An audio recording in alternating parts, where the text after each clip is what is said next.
Aortic stenosis is a very common condition, especially in our elderly patients. It's a disease of the aortic valve, which many of us get as we get older. And the valve malfunctions as it deteriorates, and it no longer opens or closes properly. The good news is that we have a surgical solution for this condition, and the operation is called an aortic valve replacement.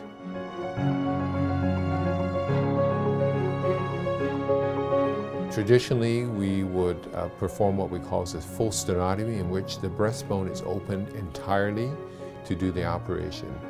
With the new technology called the sutureless valve, we're now able to put in a valve actually without using any sutures whatsoever.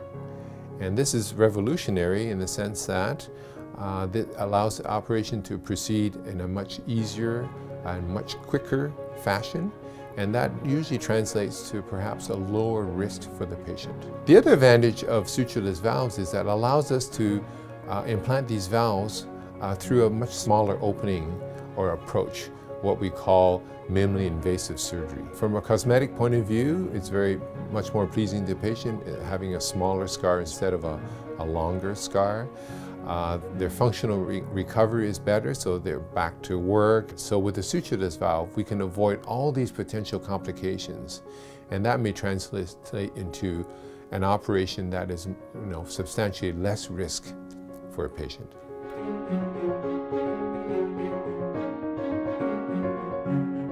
I've been aware of this technology for a number of years, and initially went to Europe to see these implants by European surgeons. We really got a sense that there was a significant advantage to this valve for my patients, and through the support of Southlake was able to introduce it to North America. Consequently, we are now one of the largest implanting centers of the sutureless valve in all of North America. So this valve has recently been approved by Health Canada, so that's a major milestone in the sense that they will encourage many other centers to adopt this new technology.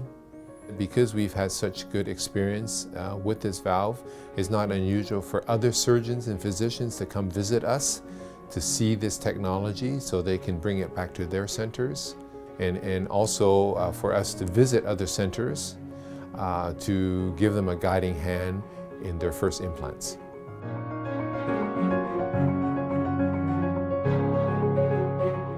I think the driving force behind me seeking surgical innovation is my desire to provide the best care for my patients. We don't want to rest on our laurels, and we want to start another innovation or other innovations. Innovations such as this will really help Southlake's image in terms of a center for innovation.